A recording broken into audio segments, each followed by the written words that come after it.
The vast chamber of the Galactic Council sparkled like a living constellation, each representative's platform floating in perfect geometric harmony. Counselor Zenaval, her crystalline form refracting the soft ambient light, raised all four of her upper appendages for silence. The murmuring of 1,000 different species gradually ceased. "Esteemed colleagues," she began, her translated voice resonating through the chamber, "we face an unprecedented situation.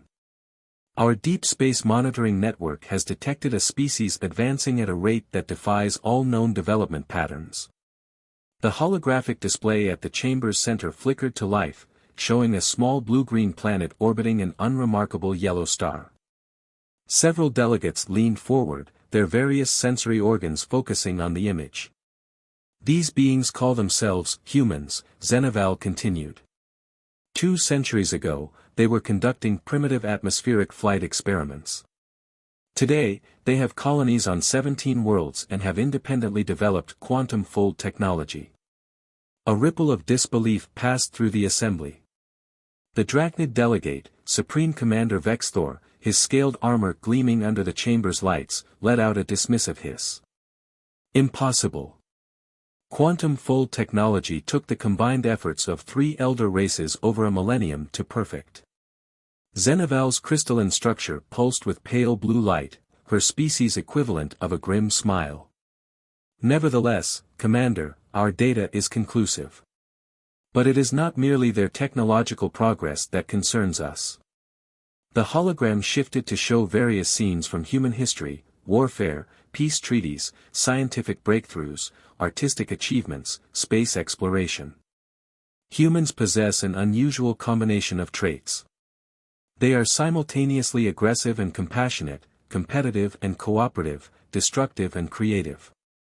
They can adapt to almost any environment and improvise solutions to problems that would paralyze more logical species. The representative from the Silicon Consciousness, a floating matrix of light patterns, pulsed with curiosity. Query: does this species represent a threat to galactic stability? "That depends," Zenaval replied, "on how we choose to interact with them. My recommendation is that we approach humanity with extreme caution and respect. Any attempt to subjugate or control them would be inadvisable." Commander Vexthor's scales rattled, the Drachnid equivalent of laughter. "With all due respect, Counselor, you speak of barely evolved primates who have stumbled upon advanced technology. The Drachnid Empire has brought order to countless primitive species. Perhaps these humans would benefit from our guidance." Zenaval's crystalline form darkened. "Commander, I must be clear. Our simulations suggest that any aggressive action toward humanity would be catastrophic, not for them, but for the aggressor." "Simulations?"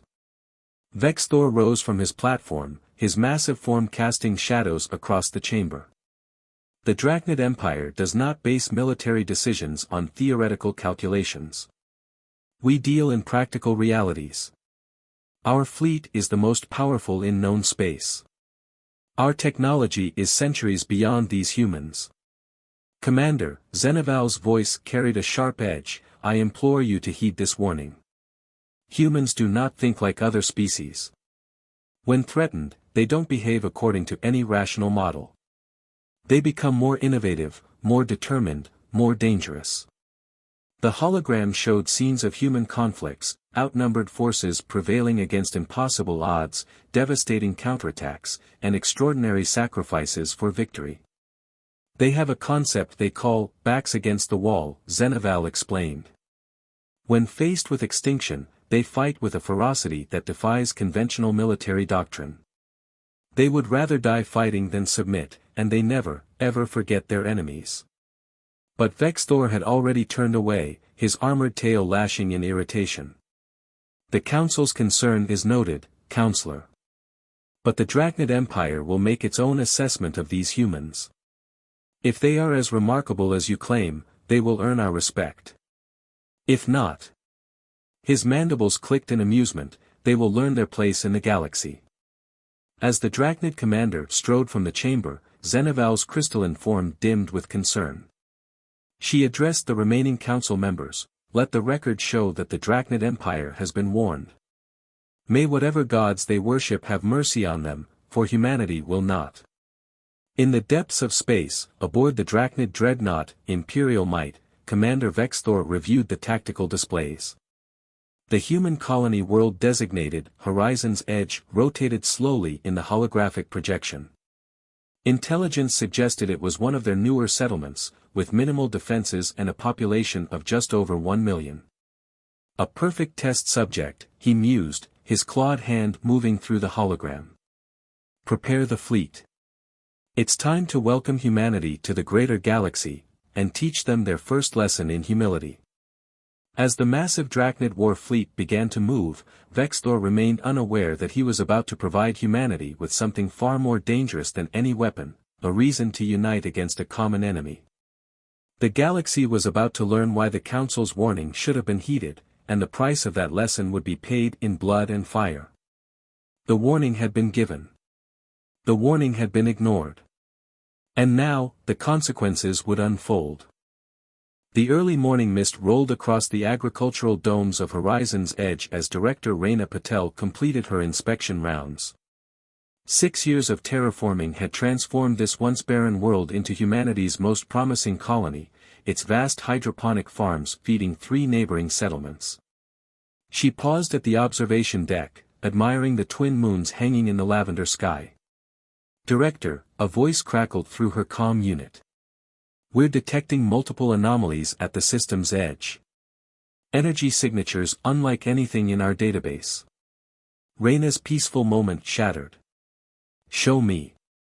The holographic display in her neural implant flared to life, showing dozens, no, hundreds, of objects dropping out of quantum space. Their design was unmistakably alien, angular, predatory shapes that resembled nothing in human space. "Sound the alert," she ordered, her voice steady despite the fear churning in her gut.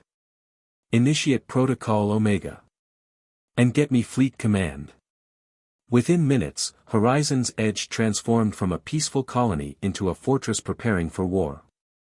Civilians streamed into underground shelters while defense platforms emerged from hidden silos. Lieutenant James Okonjo, commander of the colony's modest defense force, coordinated with local militia units that had trained for this possibility but never truly expected it. Aboard the Imperial Might, Commander Vexthor watched the human colony's response with mild amusement. "They scatter like insects before the storm," he observed. "Yet they prepare defenses. Admirable, if futile." His second-in-command, Sub-Commander Crow, studied the tactical displays. "My lord, they appear to be evacuating population centers and activating military installations. Their response time is impressive." "Irrelevant," Vexthor dismissed. "Begin the attack. Standard subjugation pattern. Destroy their defensive capabilities, then land troops to secure submission." The first Drachnid salvos illuminated the morning sky of Horizon's Edge. Energy beams lanced downward, targeting defense platforms and military installations. But the humans had learned from centuries of their own warfare, critical infrastructure was hardened, redundant, and often hidden. Director Patel's voice echoed through the colony's emergency channels, "People of Horizon's Edge, this is not a drill. We are under attack by an unknown alien force. But remember this, we are not helpless, and we are not alone. Earth knows we are under attack, and they will come. Until then, we show these attackers what it means to threaten the human world." In orbit, Vexthor's initial satisfaction turned to confusion as his first wave of fighters encountered unexpected resistance. Human interceptors, though technically inferior, demonstrated maneuvers that his tactical computers classified as irrational and suicidal, yet they worked. For every human ship destroyed, 2 Drachnid fighters exploded in synchronized collision attacks or were led into carefully planned crossfires. "My lord," Crow reported, mandibles clicking nervously, "we're meeting heavier resistance than anticipated. Their defensive strategies are unorthodox." On the ground, Lieutenant Okonjo coordinated a desperate defense that combined military units with civilian volunteers. Miners repurposed industrial drilling lasers into anti-aircraft weapons. Agricultural workers used their knowledge of the terrain to set devastating ambushes.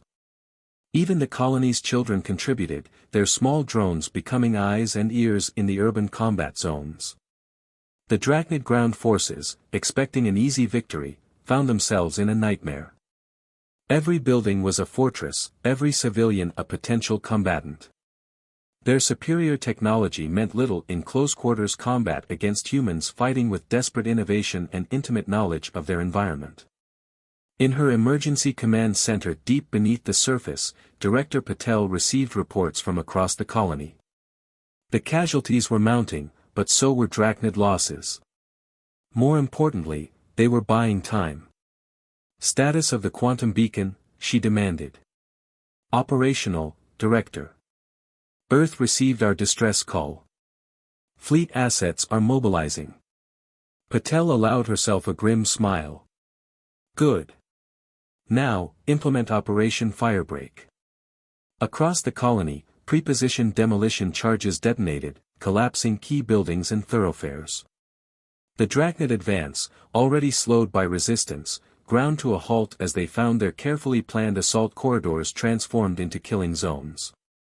In orbit, Commander Vexthor's frustration mounted. What should have been a simple demonstration of Drachnid power had become an embarrassing quagmire. This is taking too long, he snarled.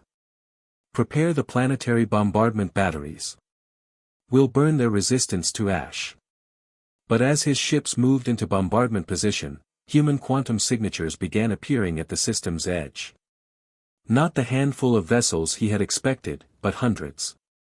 The humans hadn't just called for help, they had been preparing for this possibility all along.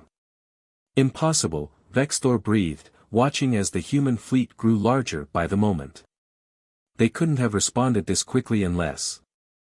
My lord, Krau's voice shook, we're detecting quantum fold signatures consistent with their entire home fleet. They were waiting for this. On every communication channel across Horizon's edge, a new voice boomed, Admiral Wei Zhao of the Earth Defense Force, attention alien aggressors. You have attacked a human world. You have killed human civilians. There will be no warning, no demand for surrender, no mercy. You wanted to test humanity? Congratulations. Test begun. The real battle for Horizon's Edge was about to begin, and with it, the Drachnid Empire would learn exactly why the Galactic Council had urged caution.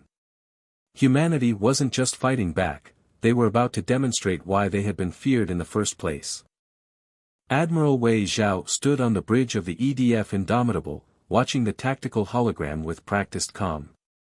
The Drachnid fleet hung in high orbit around Horizon's edge, their formations shifting as they registered the human fleet's arrival. But something about their movement patterns made Zhao smile. They're confused, he said softly. They expected a disorganized rescue attempt, not a coordinated military response. He turned to his tactical officer. Begin Operation Thunderstrike. The human fleet split into 3 distinct battle groups, executing a maneuver that had been practiced countless times in preparation for this moment. Intelligence had long suggested that first contact might come as an invasion, and humanity had refused to be caught unprepared.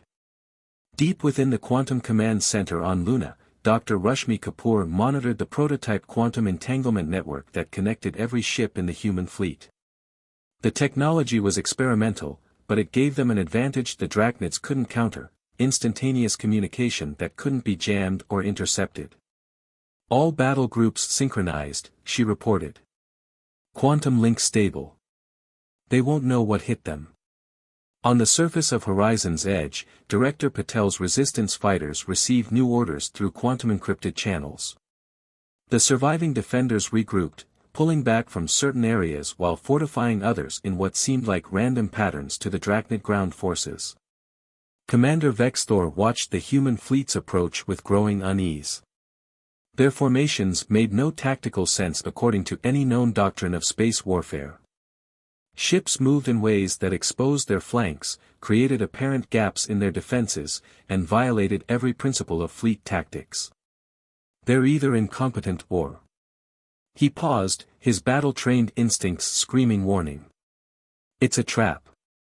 All ships, emergency defensive pattern dash. His order came too late. The seemingly random movements of the human fleet had created a three-dimensional web of overlapping fields of fire. As the Drachnid ships moved to respond, they found themselves caught in carefully planned kill zones. The first volley from the human fleet demonstrated another surprise: weapons that shouldn't have existed at their technological level. Quantum-tipped missiles phased through Drachnid shields as if they weren't there. Gravity lances, reverse-engineered from studies of ancient ruins, twisted Drachnid hull plates like paper. How? Vexthor demanded as another cruiser exploded. Their technology should be centuries behind ours. On the Indomitable, Admiral Zhao allowed himself a small smile. Launch the Fireflies. Swarms of tiny drones, each no larger than a human hand, emerged from the human ships. The Drachnids initially ignored them, focusing on the larger threats, until the drones began interfacing with their ships' quantum field generators, turning their own propulsion systems against them. The advantage of being underestimated, Zhao mused, is that no one expects you to have spent the last century preparing for exactly this moment.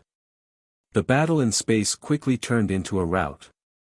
Drachnid ships, their technological superiority neutralized by human ingenuity and preparation, found themselves fighting an enemy that seemed to anticipate their every move. The quantum entanglement network allowed the human fleet to coordinate with perfect precision, their apparently chaotic movements forming an intricate dance of destruction. On the ground, the seemingly random repositioning of colonial defenders suddenly made sense. As the Drachnid ground forces pursued what they thought were retreating humans, they found themselves drawn into carefully prepared killing grounds. Industrial mining lasers, converted into anti-armor weapons, struck from multiple angles. Civilian construction mechs, hastily retrofitted with military gear, emerged from hidden bunkers to engage Drachnid infantry. In his flagship, now badly damaged and venting atmosphere from multiple hull breaches, Commander Vexthor finally understood the magnitude of his error. The humans hadn't just been defending, they had been gathering tactical data, probing for weaknesses, and preparing for their counterattack all along. Order a general retreat, he commanded, his pride bitter ash in his mouth. All ships, emergency quantum fold dash. Sir, Kral interrupted, our quantum drive is being blocked. Some kind of interference field, we can't escape. Admiral Zhao's voice came through on all frequencies. You wanted to test humanity, Commander Vexthor. Now you'll serve as an object lesson for anyone else who might share your ambitions. All ships, execute final phase of Operation Thunderstrike. The human fleet's formation shifted one final time, creating a perfect sphere of overlapping fields of fire around the trapped Drachnid fleet. There would be no escape, no mercy, no chance for the galaxy to forget what happened when humanity was challenged. Send the message, Zhao ordered. Around the planet, quantum communication buoys activated, broadcasting the battle to every corner of known space. The Galactic Council, the neutral worlds, even the Drachnid Empire itself would witness the consequences of ignoring the warning they had been given. As the final phase of the battle began, Dr. Kapoor's voice came through the quantum network. Admiral, we're detecting new quantum signatures entering the system. Multiple signatures, it's the Galactic Council's observation fleet. Zhao nodded. Perfect timing. Let them watch. Let everyone watch. The galaxy wanted to know what humanity was capable of. They're about to find out. The lesson was about to be delivered, written in fire across the stars, and its message would echo through the galaxy for centuries to come. Humanity was not to be tested, not to be trifled with, and most importantly, not to be underestimated ever again. The Galactic Council observation fleet hung at the edge of the Horizon's edge system, their sensors recording every detail of humanity's decisive victory. Counselor Zeneval, her crystalline form pulsing with a mix of vindication and concern, watched as the human fleet methodically dismantled what remained of the once proud Drachnid armada. But what happened next surprised even her. Admiral Zhao's voice broadcast across all frequencies, attention Drachnid vessels. Your fleet is defeated. Your ground forces are surrounded. But we offer you a choice that you did not offer us: surrender, and you will be treated with dignity under the Terran conventions of warfare. In the shattered command center of the Imperial Might, Commander Vexthor stared at his tactical display in disbelief. His mighty fleet, reduced to barely a quarter of its original strength, hung helpless before the human armada. The humans had them at their mercy, yet they offered mercy freely. "My lord," Krau spoke softly, "perhaps we should dash." "Surrender?" Vexthor hissed. "To primitives? To barely evolved apes who dash?" His rant was cut short as the ship's internal quantum field suddenly failed, artificial gravity disappearing. Through the viewport, he watched in horror as sections of his vessel's hull began to simply disappear. "Quantum decay fields," Admiral Zhao's voice came again. "A remarkable technology. They don't destroy matter, they simply encourage it to forget how to be matter. Your ships will disintegrate around you in approximately 10 minutes. Your choice, Commander. Death with pride, or life with wisdom." In the Quantum Command Center, Dr. Kapoor monitored the Drachnid communications. "They're arguing among themselves," she reported. "The lower-ranked officers are pushing for surrender, but the command staff is resistant." On the surface of Horizon's Edge, Director Patel coordinated with the human ground forces as they surrounded the remaining Drachnid troops. Unlike their space forces, the ground units had already begun laying down their weapons, seemingly more impressed than shamed by their defeat. "The infantry commander is requesting direct communication," Lieutenant Okonjo reported. "Says he wants to understand how they did it." Patel allowed herself a small smile. "Grant the request. Let them learn." In orbit, Vexthor watched as sections of his flagship continued to dissolve into quantum foam. His mandibles clicked rapidly, a sign of extreme stress in his species. "The Drachnid Empire has never surrendered," he declared. "Not in 10,000 years of conquest." "Then perhaps," Zhao replied, "it's time for the Empire to learn something new. Your ground forces are already surrendering, Commander. They've chosen wisdom over pride. The question is, what will you choose?" From the Galactic Council Observation Fleet, Zeneval broadcast on a private channel to Admiral Zhao. "Admiral, if I may, the Drachnids are a proud species. Their entire society is built on the concept of military supremacy. To surrender would mean more than just defeat, it would shatter their entire worldview." Zhao's response surprised her. "We know, Counselor. Why do you think we're giving them the choice? Sometimes the greatest victory isn't destroying an enemy's ability to fight, it's destroying their desire to fight again." As if to emphasize his point, another section of the Imperial Might dissolved into nothingness. Vexthor watched as his mighty flagship literally disappeared around him, the quantum decay spreading inexorably through the vessel's structure. 2 minutes remaining, Commander, Zhao announced. "Choose quickly." In that moment, something unprecedented happened. Subcommander Krell stepped forward, physically shoving his superior aside. "This is Subcommander Krell of the Imperial Might.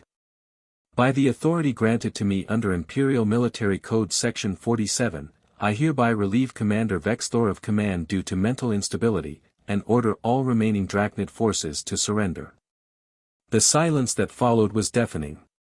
In 10 millennia of Drachnid history, no subordinate had ever relieved a superior officer. It simply wasn't done. But then, one by one, the remaining Drachnid ships signaled their surrender. Admiral Zhao nodded to his communications officer. "Deactivate the quantum decay fields. Send medical and engineering teams to assist the Drachnid survivors." He turned to address his bridge crew.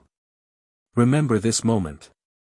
Today, we didn't just win a battle, we won something far more valuable. We showed them a better way." As human ships moved to assist their former enemies, the Galactic Council Observation Fleet transmitted everything they had witnessed. Across the galaxy, species that had feared the Drachnid Empire for generations watched in amazement as humanity demonstrated not just military superiority, but something many had thought impossible, the ability to change the Drachnid's fundamental nature. The lesson wasn't just about humanity's martial prowess. It was about their capacity to show mercy from a position of strength, to offer wisdom instead of humiliation, to transform enemies into potential allies. The galaxy would never be the same.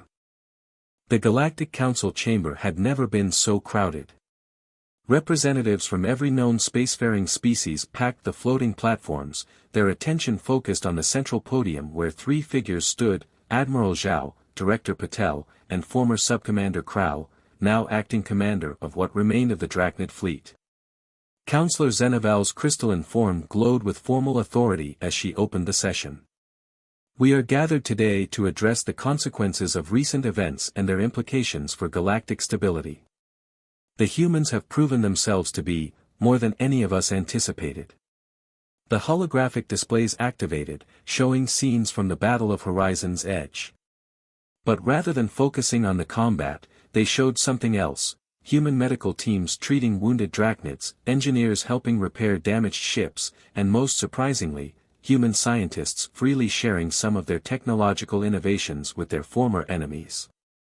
In the 3 months since the battle, Zeneval continued, we have witnessed something unprecedented. The humans didn't just defeat the Drachnid Empire, they changed it. Krau stepped forward, his scaled armor now bearing the new insignia of the reformed Drachnid command. My people have lived by the doctrine of strength for 10 millennia, he began, his translated voice carrying clearly through the chamber. We thought we understood what strength meant. The humans taught us otherwise. The displays showed scenes from the aftermath: Drachnid officers studying human tactical doctrines, their scientists working alongside human engineers, their diplomats learning the art of negotiation rather than conquest. True strength, Krau continued, lies not in the ability to destroy, but in the wisdom to know when not to.